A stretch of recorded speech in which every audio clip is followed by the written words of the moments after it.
I want to pivot a little bit, right? Mm-hmm. I want to talk about. Let's get into like a juicy topic. Okay. What people really want to hear: relationships, right?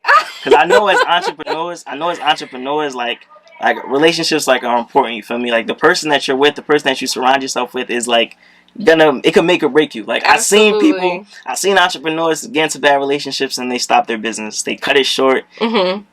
So you're single right now? I'm single right now. Okay. It's funny you actually mentioned that because I think once I would say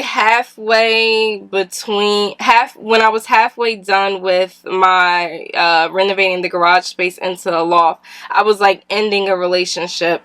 And so because I was single and had more free time, because it was also a long distance relationship. Well, how long you guys talking for? We were together for 5 years. Whew. Yeah, but he was very ambitious. Okay.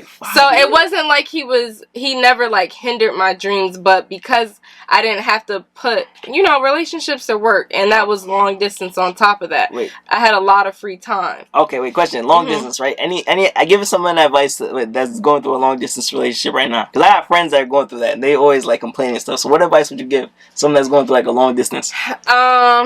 Wait, how far distance are you talking about? 6-hour drive. What state did he live in? Upstate New York.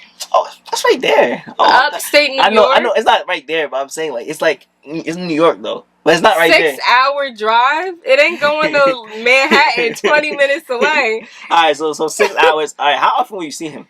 But first give that advice. First give that advice though. Okay, the advice.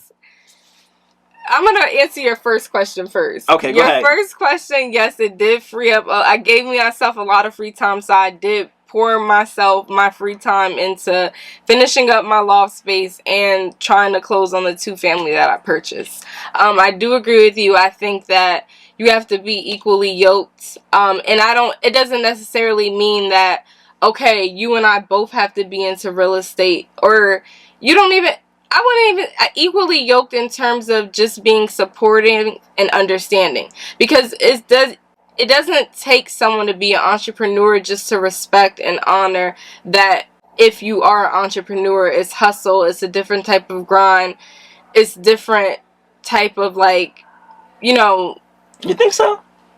I don't know. I feel like if you're not an entrepreneur, right? You can still be supportive. You can be supportive, but I feel like it's like hard to like support if you don't like. I feel like you can take it for granted type stuff. You feel me? Like people will be like, "Oh, Donna, why don't you go out more? Like, why don't you spend more time?" But me, I'm hustling. You feel me? And I'm like, and I always be saying this, like, I'm an entrepreneur. I'm talking about risk everything, worry about it later. You feel me? Invest now. If I fail, I fail. Who cares? That's the type of entrepreneur I am. Okay. You feel me?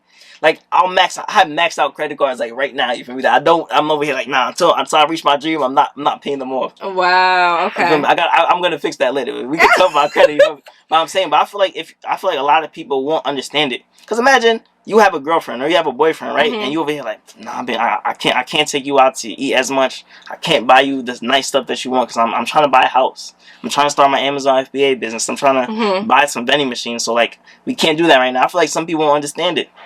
Then if they don't understand it, then they're not for you. Then they're not for you.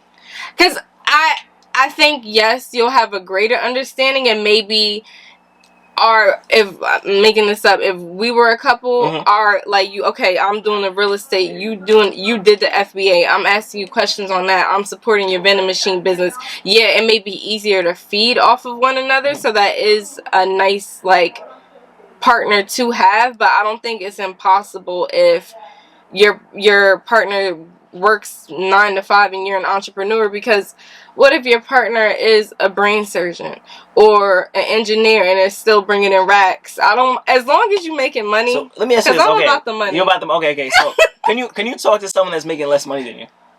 You make a lot of money. Can you talk to someone that makes less money than you? Yes. Are you gonna? If they have ambition, because I was unemployed. At one point, but you had a lot of money at the time, though. You had a lot of savings, though. Your credit score was nice, and you had the loft. Okay, but I know that you can quickly be brought down. Facts. That's a fact. Okay.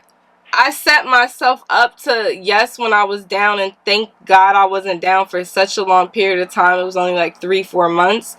But I know everyone has their highs and lows. If you have that passion, if you say, like, my dream job is to my dream is to build this, like, I'm making this up, cafe in Jamaica and have it be like the poppin' cafe that all the tourists go to. Mm-hmm. But I know right now you're like just a chef at someone else's kitchen. Like, you know, we could, and then our passions combine, because then I can find the property for you to build that cafe. Facts. You know what I'm saying? So I feel like there's a lot of people are not executors though. Like a lot of people, like they talk about it, but they're not really then that's when you executed. watch them. We watch You over time, you see, you can weed out the BS over time. over time. That's a fact. That's a fact. Yeah. So you would talk to someone that makes less money than you, but this have to be ambitious. But like, but I also don't talk about my money so much with dating, because I think, why? well, I feel like that's I date men.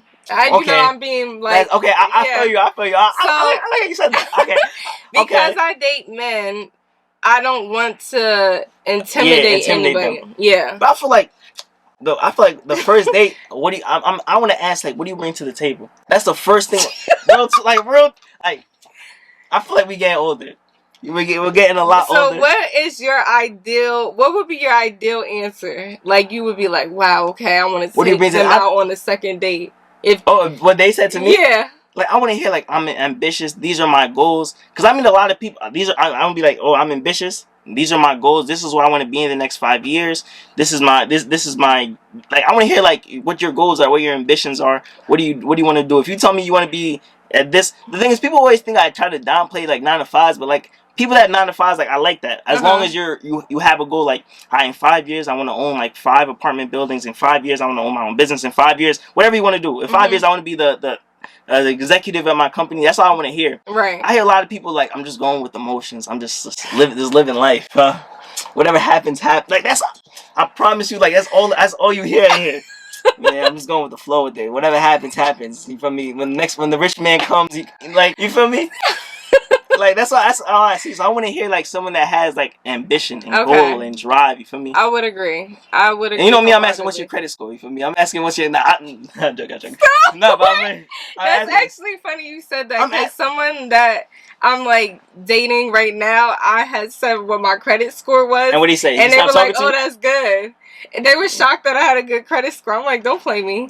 Did he have a good credit score? Yeah, his is higher. Okay. His is high? Okay. That's good, you feel me?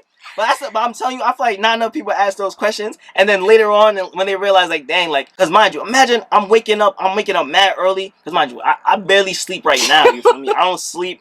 I'm Team up. No sleep. Sleep is for the rich. Yeah, sleep is for the rich. You feel me? I'm not burn yourself out, people. I feel like I'm burning myself. I don't know. You feel me? I feel like I don't sleep now. You feel me? I'm just so on my grind. If I wake up every day and I see, like, my person is sleeping on the bed, or she's not doing this, or if you wake up, like, I know people that give up on life completely. Like, their girls is waking up and grinding, and they're just like, oh man, just hop on the game, Netflix all day. Like, I can't. How could you? That's weird to me. But like, that's why I'm asking people, like, what do you bring to the table? I know people are gonna get offended by it. So I think what we need to do, because I think there's so many conversation starter cards that you see now for, like, couples and I've seen stuff. that. Okay, but they're all more about, like, romance and sex and what do you like to do for fun and travel. We need to do one for finance. Facts. Because that's important. That's the most important. That's why most people get divorced, because of money. Financial. That's a fact. That's a fact. I feel like those are conversations. That's the first thing I want to know. Like, how do you handle your finance? Like, I can't. Maybe like date 4 or 5. Maybe not first date. 4? No. 4 or 5? To ask them their credit score, that's kind of personal.